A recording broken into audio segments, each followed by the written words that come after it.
Hello everyone, आपका स्वागत है मेरे चैनल योर फुजोशी में। आप लोग कैसे हैं? आई होप कि आप लोग ठीक होंगे। तो चलिए हम अभी स्टोरी की स्टार्टिंग करते हैं। यहाँ पर हमें ईवो को दिखाया जाता है जो कि फ़ोन पर किसी से बहुत ही ज़्यादा गुस्से में बात कर रहा था। वो कह रहा था, गॉड डैम इट, 2 दिन हो गए हैं, 2 दिन हो गए और तुम अभी तक उसे ढूंढ नहीं पाए। आखिर क्या कर रहे हो तुम? उनके दूसरी तरफ वाला इंसान कहता है, सर आप चिंता मत करिए, मैं उन्हें जल्दी ढूंढ लूँगा, बस मुझे कुछ टाइम और दे दीजिए। तभी ईवो कहता है, कितना टाइम तुम्हें? हाँ, तुमने लगभग 2 दिन बिता दिए हैं। 2 दिन से वो लापता है, 2 दिन से मुझे उसकी कोई खबर तक नहीं मिली है। आखिर क्या कर रहे हो तुम?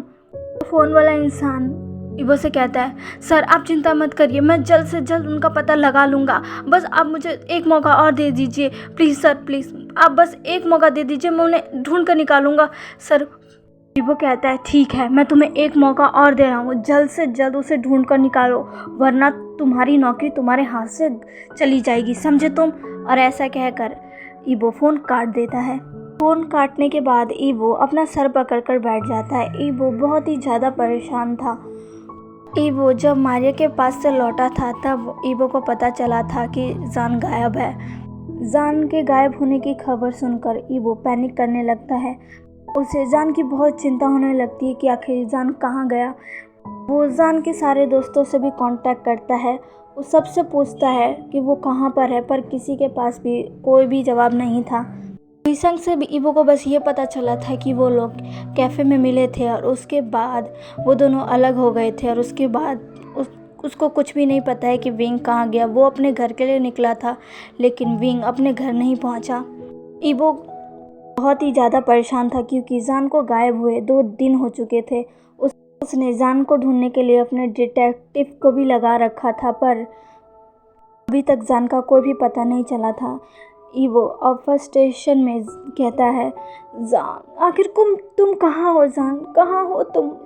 वो अब बहुत सारी फीलिंग्स खुद के अंदर महसूस कर रहा था। इतने सालों में ये आज जाकर हुआ था। उसने इतने सालों में इतनी सारी फीलिंग एक साथ महसूस नहीं की। लैंजन गुस्सा भी था, सैड भी था, उसे जान की बहुत फिक्र भी हो रही थी। वो परेशान था, उसे समझ नहीं आ रहा था कि आखिर वो क्या करे क्योंकि जान की उसे कोई भी खबर नहीं मिल रही थी। इधर दूसरी तरफ एक अंधेरे से कमरे में जान एक चेयर से बंधा हुआ होता है। वो बहुत ही अनकॉन्शियस था। उसे देखकर ये साफ बताया जा सकता था कि वो बेहोश है और बहुत ज़्यादा कमज़ोर भी। जान को लगभग 2 दिनों से ऐसे ही बांध कर रखा गया था। जान अभी बेहोश था, तभी उसके पास एक इंसान आता है। वो अपने लंबे लंबे कदमों के साथ जान के पास पहुंचता है और उसके फेस को टच करते हुए कहता है, डैम, कितने खूबसूरत हो तुम। इस हालत में भी तुम्हारी खूबसूरती बिल्कुल भी कम नहीं हुई। और ऐसा कहकर वो एक ईवल स्माइल देता है। तभी उसके पीछे एक इंसान आकर कहता है, ये क्या कर रहे हो तुम? वो इंसान पीछे मुड़कर देखता और कहता है, आप यहाँ क्या कर रहे हो? वो इंसान उसके सामने आकर कहता है, मैं बस इसे चेक करने आया था कि क्या ये होश में आ गया। तभी वो शख्स कहता है, नहीं, ये अभी होश में नहीं आया है, पर मैं भी इसका जल्दी होश में आने का वेट कर रहा हूँ। वो शख्स कहता है, डैम, लगता है इसे बहुत ही ज़्यादा पावरफुल डोज दे दी थी, तभी ये 2 दिनों से बेहोश पड़ा है। वो दूसरा शख्स कहता है, आप सही कह रहे हो। भी वो शख्स कहता है, आखिर क्या करना चाहते हो तुम इसके साथ? वो दूसरा शख्स एक स्माइल करता है और कहता है, मैं इसे अपना बनाना चाहता हूँ, इसे अपने साथ रखना चाहता हूँ। ये मुझे बिलोंग करता है और ये बस मेरा होकर रहेगा। तभी वो शख्स कहता है, तुम जानते हो ना ये किसका ओमेगा है? भले ही इन दोनों ने ऑफिशियली अपने रिश्ते के बारे में किसी को भी नहीं बताया है, पर इन दोनों को ही देखकर साफ साफ हर कोई बता सकता है कि वे दोनों ही कपल्स हैं।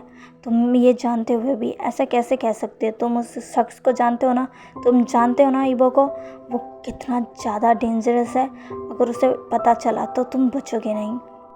तभी वो शख्स गुस्से में कहता है, तो आप क्या चाहते हो? हाँ, मैं हमेशा उससे डर कर रहूँ? अपनी हर वो प्यारी चीज़ जो मैं चाहता हूँ, उस ईवो के डर के मारे मैं उसे छोड़ दूँ, मैं उसे ना पाऊँ? ऐसा बिल्कुल भी नहीं हो सकता। जो चीज़ मेरी नज़र में एक बार आ जाती है, मुझे पसंद आ जाती है, वो चीज़ मेरी होकर रहती है। और आप ये बात अच्छे से जानते हो डैड। वो शख्स कहता है, दोबारा सोच लो, अभी तुम्हारे पास टाइम है। तभी वो शख्स कहता है, मुझे और कुछ नहीं सुनना, मुझे बस ये चाहिए तो चाहिए और कुछ नहीं। और रही बात उस ईवो की, तो उसे मैं हैंडल कर लूँगा, आपको चिंता करने की ज़रूरत नहीं है। और ऐसा कहकर वो वहाँ से निकल जाता है और उसका डैड बस उसे निराशा भरी नज़रों से देखता रह जाता है। इधर दूसरी तरफ चान मैंशन में मिस्टर जियान, चैंग और यानली तीनों ही जान के लिए बहुत परेशान थे। यानली का तो रो रो के बुरा हाल हो गया था, उसे अपने भाई की बहुत फिक्र हो रही थी। उन सभी ने पुलिस को भी इन्फॉर्म कर दिया था, पुलिस भी जान को ढूंढ रही थी, पर जान अभी तक उन्हें नहीं मिला था। मिस्टर जियान फेंगमियांग चैंग से कहते हैं, चैंग क्या जान की कोई खबर मिली? चैंग कहता है, नहीं डैड, अभी तक कोई खबर नहीं आई है।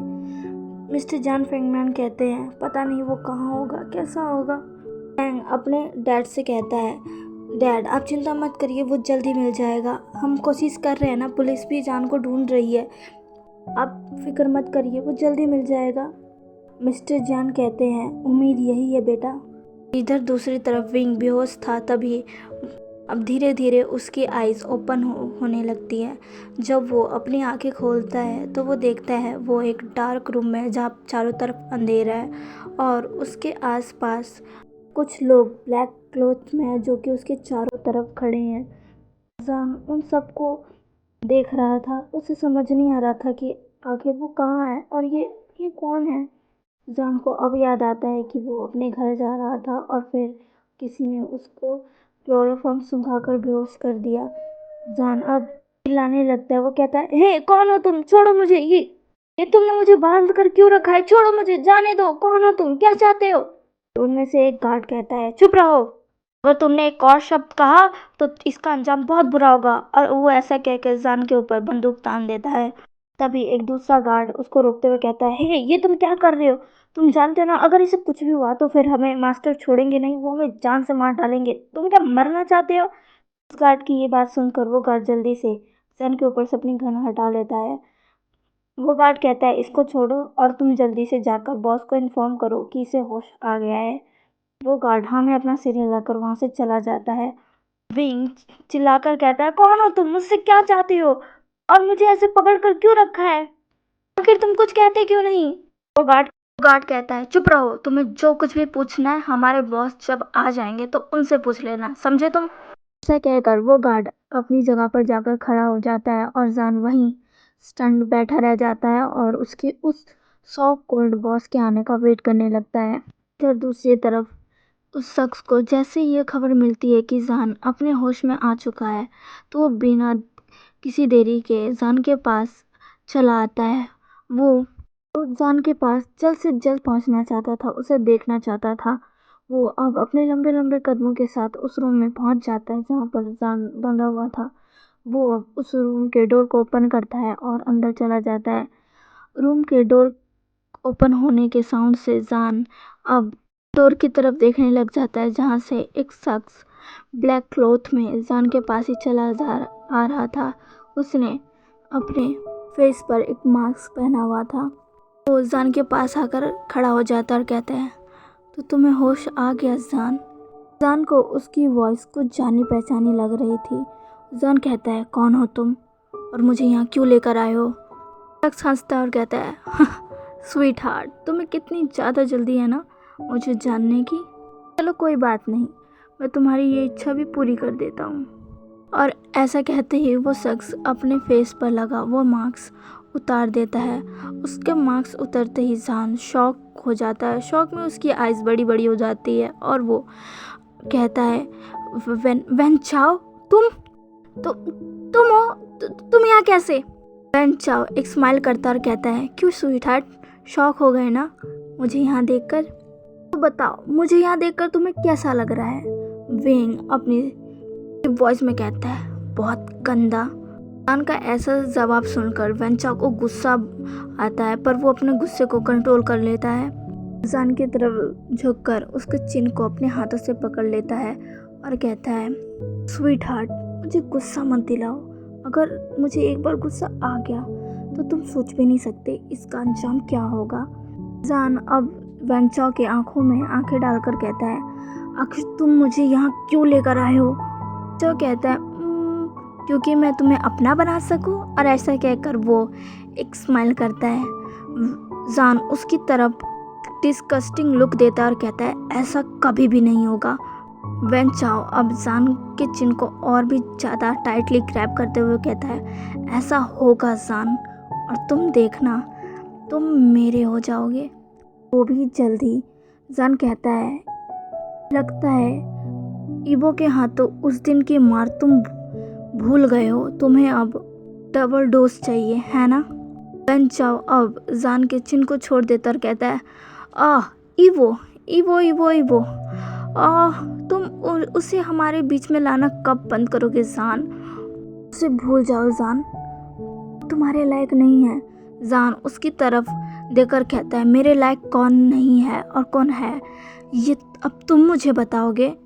वैन चाओ कहता है, जान अगर तुमने मेरी बात नहीं मानी, तुम देखना, तुम्हें इसकी बहुत बड़ी कीमत चुकानी पड़ेगी। और रही बात उस इवो की, तो उसे तो मैं बर्बाद करके रख दूंगा। उस दिन की बात मैं भूला नहीं हूँ। उस दिन से मैंने ये कसम खा ली कि मैं इवो को पूरी तरीके से बर्बाद कर दूंगा। उसकी हिम्मत कैसी हुई मुझे सबके सामने इंसल्ट करने की। मैं उसे छोड़ूंगा नहीं, उसे बहुत तड़पाऊंगा जान। और जब तुम मेरे हो जाओगे तब तो उसका फेस देखने लायक होगा। तुम देखना जान, कैसे मैं इवो की पूरी लाइफ बर्बाद कर दूंगा और उसके बाद तुम्हें अपना बना लूँगा। Wait and watch. और ऐसा कहकर वो उस रूम से बाहर चला जाता है और जान चिल्लाने लगता है, रुको, सुनो मेरी बात, कहाँ जा रहे हो तुम ऐसे नहीं जा सकते, छोड़ो मुझे, जाने दो मुझे। और वैन चाओ उसकी कोई भी बात नहीं सुनता है और वहाँ से चला जाता है। तो चलिए गाइस, आज के लिए बस इतना ही। और आज का पार्ट आपको कैसा लगा प्लीज़ मुझे कमेंट करके ज़रूर बताइएगा। और प्लीज़ मेरे चैनल को लाइक, सब्सक्राइब एंड शेयर कर दीजिएगा। मिलते हैं इसके नेक्स्ट पार्ट में। बाय।